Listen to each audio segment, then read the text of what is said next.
Technical ফল্টের কথা তিনি বলছিলেন। তবে আমরা জানি 2024-এ জয়সলমীরে তেজাস ভেঙে পড়েছিল, তবে সেখানে পাইলটের মৃত্যু হয়নি।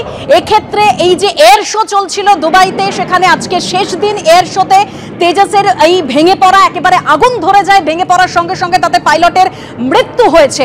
আবারও সেই ছবি আপনাদের সামনে রেখেছি, একদম দুর্ঘটনার মুহূর্তের ছবি যখন ভেঙে পড়ে যুদ্ধবিমান তেজাস। আর যেরকম আপনাদের বলছিলাম যে 4 দিন ধরে এই এয়ার শো ছিল, আজকে তার শেষ দিন। এই 4 দিন অর্থাৎ এর আগের যে দিনগুলোতে তেজাস অংশ নিয়েছিল সেই সময়ের ছবি।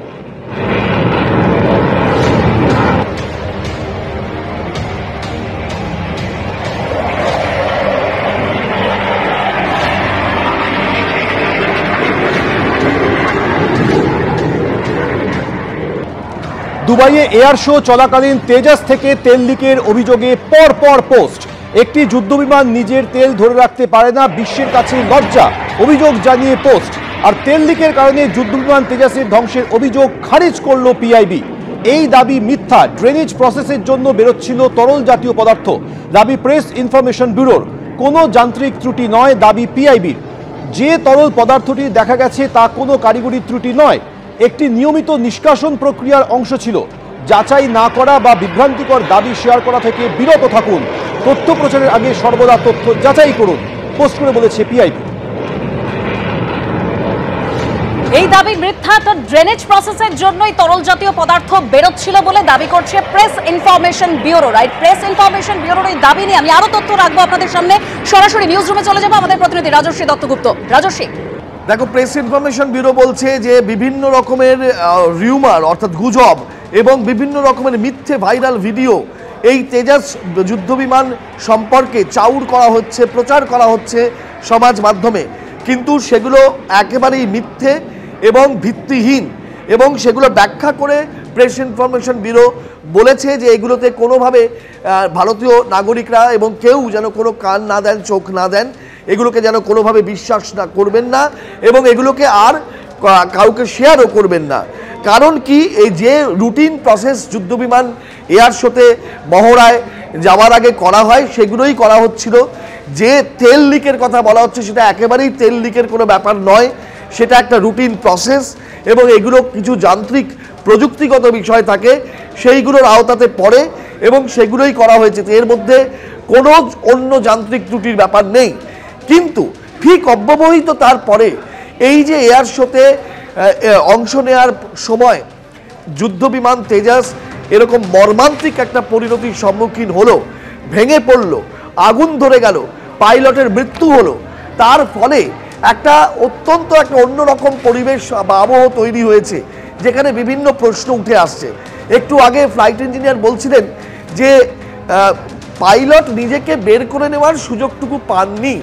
এইটাই কিন্তু সবচেয়ে বড় জায়গা যেটা ভাবাচ্ছে যে বিমান বিশেষজ্ঞদের, যে পাইলট যদি মুহূর্তের সময়টুকুও পেতেন তাহলে তিনি নিজেকে শেষ মুহূর্তে ইজেক্ট আউট করার চেষ্টা করতেন এবং তাতে সফল হতেন, কিন্তু সেই মুহূর্তের সুযোগটুকু পাননি। এটা কেন পাননি?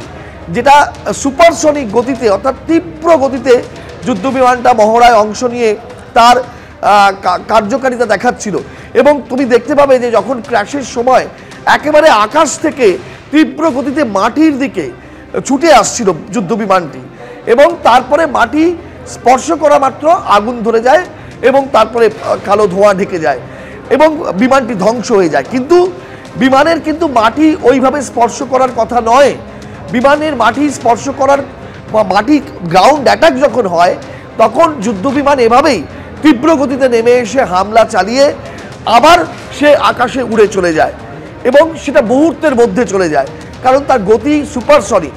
এবং এই তেজাস ওজনে হালকা, আয়তনে কম, এটাই এর বিশেষত্ব। এই ধরনের গ্রাউন্ড অ্যাটাকে এর জন্যই তেজাসের পারদর্শিতা বারবার উপলব্ধি হয়েছে বিমান বাহিনীতে, নৌবাহিনীতে।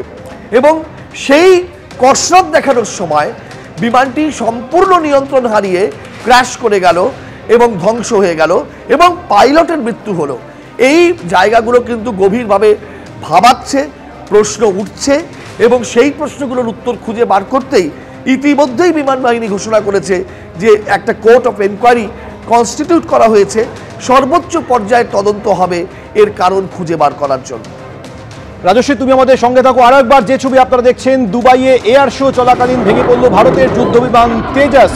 কি মুহূর্তের মধ্যে যদি পাইলট নিজেকে ইজেক্ট করতে পারতেন তাহলে তার প্রাণ বেঁচে যেত, কিন্তু এই বিমান ধ্বংস হওয়ার কারণে সেই পাইলটের মৃত্যু হয়েছে।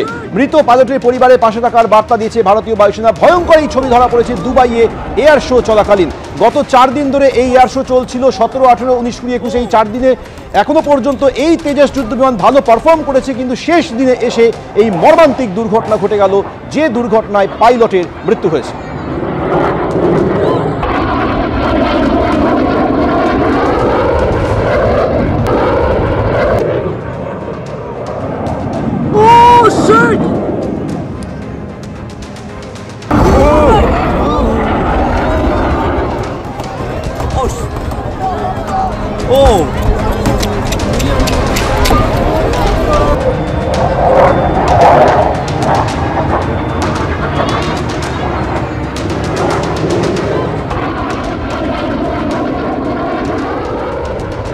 সরাসরি আমাদের সঙ্গে এই মুহূর্তে রয়েছেন ব্রিগেডিয়ার দেবাশিস দাস। ব্রিগেডিয়ার দাস, কি মনে হয় আপনার এই ধরনের মারাত্মক দুর্ঘটনার ক্ষেত্রে কোন কোন ফ্যাক্টরগুলো কাজ করতে পারে?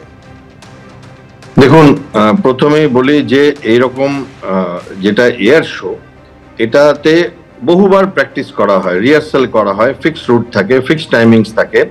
তো এইখানে এভিওনিক্সের মানে এরকম অ্যাক্সিডেন্ট হওয়ার চান্স কম থাকে, এবং যারা এই এয়ার শোতে পার্টিসিপেট করে সেসব পাইলটরাও অনেক দক্ষ থাকেন, কিন্তু তাও হয়, বহুবার হয়। এই গত 3 বছরে আপনি যদি দেখেন সংখ্যাটা 10-এর উপরে চলে যাবে, এবং পৃথিবীর সব দেশের হয়। এবার আসি যে কেন হয়। একটা হচ্ছে যে দেখুন, এটা তো একটা ফাইটার মেশিন এবং ফাইটার প্লেন, এবং এর টেকনোলজিক্যাল ফেলিয়ার যদি হয় তো সময়টা খুব কম পাওয়া যায়, কারণ যা স্পিড থাকে এর, সেইখানে ডিসিশন মেকিং এর সময়টা খুব কম। দ্বিতীয়, একটা পাইলটের ভুল হয়ে যেতে পারে কখনো, সেটাও হয়ে যায় অনেক সময় পাইলটের। আরেকটা হতে পারে সাবোটাজ, যে অন্য কেউ এটা ঘটিয়েছে। এই কথাটা কেন বলছি, কারণ পৃথিবীতে খুব বেশি কোম্পানি নেই যারা এইগুলো এই ফাইটার এয়ারক্রাফট বানায়, এবং তারা চায় না পৃথিবীতে নতুন নতুন কম্পিটিটর তাদের সাথে এসে জুড়ুক। যেমন আপনি যদি দেখেন, বোয়িং কোম্পানি আছে, ডাসল্ট আছে যারা রাফায়েল বানায়, আমাদের কাছে রাফাল আছে, ইউরোফাইটার আছে, আর সুখাই কোম্পানি আছে রাশিয়ার, আমাদের হ্যাল ভারতের, এরা নতুন এই কম্পিটিশনে 4.5 জেনারেশন এয়ারক্রাফট বানাচ্ছে। এবং এই এয়ার শো কিন্তু খালি দুবাইতে না, দুবাইতে গত 4 দিন ধরে আকাশে দাপিয়ে বেড়েছে ভারতের এয়ারক্রাফট, এবং পৃথিবীর বহু দেশ ডিসিশন নেয় যে তারা কোন দেশের এয়ারক্রাফট কিনবে। এবং এই ডিফেন্স ইকুইপমেন্টের ব্যবসাটা একটা বিশাল ব্যবসা। রাশিয়া, আমেরিকা চায় সবসময় তাদের জাহাজ কিনুক, ফ্রান্স চায় তাদের ফাইটার এয়ারক্রাফট কিনুক, এবং রাশিয়াও চায় তাদের কিনুক। আমরা যখন ইয়াং ডেজে ছিলাম তখন আমরা দেখেছি একদিকে আমরা মিরাজ আছে ফ্রান্সের, আরেকদিকে মিক্স আছে। এখনো আমরা দেখতে পাচ্ছি সুখয় আছে। এখন এফ সিরিজের এয়ারক্রাফটও আসবার জন্য, বিক্রি করবার জন্য আমেরিকা উঠে পড়ে লেগেছে। ফলে একটা কম্পিটিশন থাকে, সেই কম্পিটিশন থেকে একটা সাবোটাজও হতে পারে, হতেই পারে যে তা না, বা শত্রু দেশও করতে পারে। বাট যান্ত্রিক ত্রুটি, পাইলটের ভুল ও আকছার হয়, এইটা একটা আপনি বলতে পারেন এইটা একটা প্রফেশনাল হ্যাজার্ড। যে যদি আমরা 4.5 জেনারেশন 5th জেনারেশন এয়ারক্রাফট নিজেদের দেশে বানাবো বলি, তাহলে আমাদেরকে সেটা বানিয়ে এয়ার শোতে দেখাতে হবে লোককে যে আমরা বানাতে পারি। এবং এইখানে সেটা দেখিয়েছে ভারত গত 4 দিন ধরে, এবং এর আগেও এই এয়ারক্রাফটটি বহু শো করেছে এবং অত্যন্ত সুনামের সাথে। এইটা যদি আপনি এভিয়েশন সার্কেলে বলেন, এইটা একটা যেটা হয় দুঃখের ব্যাপার অত্যন্ত, কিন্তু হয়ে যায়। এবং আমি তো পোল্যান্ডে দেখেছি, মানে মিডিয়া থ্রুতে দেখেছি যে পোল্যান্ডে হয়েছে, ইউরোপে হয়েছে, অস্ট্রেলিয়াতে হয়েছে, ইউকেতে হয়েছে। সব সময় কিছু না কিছু একটা, মানে 2-3 বছর পরে পরে আমরা দেখি। গত বছরে 4টে এরকম অ্যাক্সিডেন্ট হয় তো এয়ার শোর সময়। তো এইটা অত্যন্ত দুঃখের, অ্যাভয়েডেবল না 100%। কারণ আরেকটা আমরা অনেক সময় ইন্টারনেটে দেখছি, সোশ্যাল মিডিয়াতে কিছু ভারতের শত্রু দেশ এবং কিছু ভারতের মানুষও উল্লাস করছে এটাতে। তাদের এটা বোঝবার ক্ষমতা নেই যে পৃথিবীতে খুব কম দেশ আছে যারা এই লিগে আছে, মানে যে লিগে তারা নিজেদের এয়ারক্রাফট বানায় এবং নিজেদের এয়ারক্রাফট চালায়।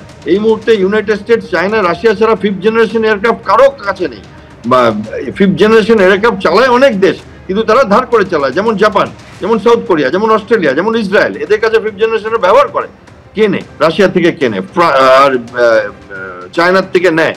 তো এইবার হচ্ছে ভারত চেষ্টা করছে 5th জেনারেশন এয়ারক্রাফট বানাবার, এবং 4th জেনারেশন এয়ারক্রাফট ভারত বানিয়ে ফেলেছে, ব্যবহার করছে, এবং ভারত পৃথিবীতে এইটা বিক্রি করছে। এবং ভারত যেমন ব্রহ্মস মিসাইল, আমাদের ডিফেন্স ইকুইপমেন্ট, আমরা চেষ্টা করি যে ডিফেন্স এক্সপোর্ট একটা বড় এক্সপোর্ট, পৃথিবীর বহু দেশ দাঁড়িয়ে আছে ডিফেন্স এক্সপোর্টের ওপরে, তো ভারতও চেষ্টা করছে এবং সেই চেষ্টায় বিফল হয়। আপনারা কিছুদিন আগে দেখেছিলেন আমরা যখন চাঁদে স্যাটেলাইট পাঠিয়েছিলাম, ফেল হয়েছিল 2-3 বছর আগে। তখন সেই ইসরোর যিনি ছিলেন অধিকর্তা, তিনি কেঁদেও ছিলেন প্রধানমন্ত্রীকে জড়িয়ে ধরে। তারপরে তো আমরা চাঁদের দক্ষিণ মেরুতে পাঠিয়েছিলাম। এতদিন তো কেউ সেইটা, আমাদের শত্রু দেশ তো সেইটা বলতে পারে না যে পাকিস্তান কেন পাঠাতে পারলো না, কেন বাংলাদেশ পাঠাতে পারছে না, কেন অন্যান্য দেশরা পাঠাতে পারছে না, তারা পাঠাক না। কিন্তু আমরা তো পাঠিয়েছিলাম, কিন্তু ফেলিয়ার হয়েছিল, সত্যি হয়েছিল। তখন আমাদের খারাপ লেগেছিল, দুঃখ হয়েছিল, আজকেও দুঃখ হচ্ছে। কিন্তু এখান থেকেই তো এই চেষ্টা করতে করতেই ভারত তো পৃথিবীর তৃতীয় চতুর্থ মানে জায়গায় পৌঁছে যাচ্ছে সবকিছুতে, ইকোনমিতে, মিলিটারি পাওয়ারে। আমার মনে হয় ইনকোয়ারি হবে এবং ইনকোয়ারি হলে আমরা বিশদে জানতে পারবো এবং সেই মতো ভারত ব্যবস্থা নেবে। একেবারে ব্রিগেডিয়ার দাস, আপনি কিছুক্ষণ আগে একটা কথা বলছিলেন যে এর আগে একাধিকবার আমরা জানি 2024-এ জয়সালমীরে এরকম একটি ঘটনা ঘটেছিল, কিন্তু সেখানে পাইলটের মৃত্যু হয়নি।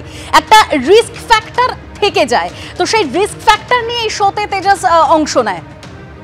হ্যাঁ, নিশ্চয়ই। এবং আমি আপনাকে বলি, আমরা যে রিপাবলিক ডেতে প্যারেড হয় তখন আপনারা দেখেন টিভিতে যে ঝাঁকে ঝাঁকে এয়ারক্রাফট, ফাইটার এয়ারক্রাফট উড়ছে। আমার নিজের অত্যন্ত ক্লোজ একজন মানুষ ফেরবার সময়, মানে ওইখান থেকে যখন তারা করে দেয়, 1 মাস সে প্র্যাকটিস করেছে, সে বালির মধ্যে মরুভূমিতে মৃত্যু হয় তার। আমি নাম নিতে চাইছি না। আমাদের জীবনে এই যারা ফাইটার পাইলট, তাদের এই রেসপেক্টটা থাকে, সেটা জেনেই তারা ওড়ে। কারণ তাদের তো কোনো 2 নম্বর ইঞ্জিন থাকে না। ট্রান্সপোর্ট পাইলট যেগুলো আমরা প্লেনে করে এদিক ওদিক যাই, সেরকম তো কোনো 2 নম্বর ইঞ্জিন থাকে না, তাদের সিঙ্গেল ইঞ্জিন এয়ারক্রাফট হয়। ফলে তাদের এই রিস্কটা থাকে। তাদের প্রাণ বাঁচাবার জন্য একটা ইজেকশন সিট থাকে, যেখানে এখন যেটা ইনি চালাচ্ছিলেন সেখানে একটা, মানে উনি যদি ইজেক্ট করতে চান, একটা এক্সপ্লোশনের মতো হবে এবং উনি ছিটকে বেরিয়ে যাবেন এবং এয়ারক্রাফট ধ্বংস হয়ে যাবে, উনি প্যারাশুটে করে নেমে পড়বেন। এটা কমপ্লেক্স প্রসিডিয়ার। অনেক সময় পাইলটের কাছে ওই সময়টুকুও হয় না, কারণ স্পিড এত হাই যে ডিসিশন নেওয়া যায় না। আমরা তো কোনো গাড়ি চালানোর কথা বলছি না, এটা সুপারসনিক এয়ারক্রাফট এগুলো। তো ফলে এই রিস্কটা নিয়েই তারা চালান এবং এয়ার শোতে অনেক জায়গায় পৃথিবীর শ্রেষ্ঠ পাইলটরাও ক্র্যাশ করে। এয়ার শো হচ্ছে একটা মেলা, যেখানে পৃথিবীতে যত এভিয়েশন রিসার্চ হচ্ছে সেই সমস্ত যুদ্ধ জাহাজগুলো আসে, তাদের স্টল খোলা হয় এবং সেইখানে আমি কিন্তু গর্ববোধ করছি, যদিও দুঃখ হচ্ছে আমাদের দেশের একজন পাইলট চলে গেলেন, আমাদের একটি এয়ারক্রাফট হলো, দেশের একটু হলেও বদনাম হচ্ছে। কিন্তু গর্ব যে ভারত এখন ওই জায়গায় পৌঁছে গেছে। 141টা দেশের গ্লোবাল মিলিটারি ফায়ার পাওয়ার আমরা দেখি, সেখানে ভারত 3-4 নম্বরে ঘুরছে পৃথিবীতে, যেখানে আর কি আমরা আমাদের এয়ারক্রাফট দেখাচ্ছি সারা পৃথিবীকে যে দেখো আমাদের কি ক্ষমতা। এটা তো চিন্তা করা যায় না, সেই হেল কোথায় ছিল এখন কোথায় উঠে এসছে। আমি গর্বিত এবং আমি আশা করি এই ভুলগুলোর থেকে শিক্ষা নিয়ে ভারত আবার 4th generation, 4.5 generation, 5th generation aircraft বানাবে। ভারত তো এগাচ্ছে। স্যাটেলাইট, আগে আমরা কটা স্যাটেলাইট পাঠাতাম, আর এখন দেখুন আমাদের স্যাটেলাইট রিসার্চের কি অবস্থা। আমরা 3 নম্বর 4 নম্বর জায়গায় এখানেও দাঁড়িয়ে আছি। তো এইখানে রিস্কটা থাকে। আমার নিজের ব্যক্তিগতভাবে চিনি যেসব মানুষ, তাদের আমরা হারিয়েছি এবং অত্যন্ত, মানে কোনো যুদ্ধে না, এরকম এয়ার শোতে বা রিপাবলিক দিকে ফেরার সময়, এবং সেই রিস্কটা নিয়েই তারা আকাশে ওড়ে এবং এটাই তাদের কাজ। এবং সেইখানে মানে অত্যন্ত দক্ষ পাইলট ছিলেন যিনি গেছিলেন, আমি খোঁজ নিয়েছি। এবং এইটা আমার মনে হয় যান্ত্রিক ত্রুটি যতটা সম্ভব নাও হতে পারে, সেটা সময় বলবে।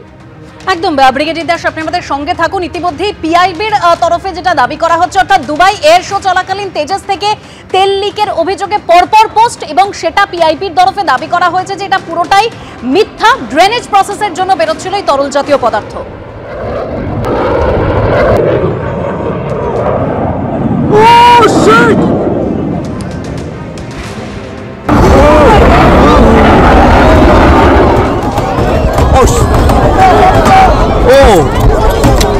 এবিপি আনন্দ, এগিয়ে থাকে, এগিয়ে রাখে।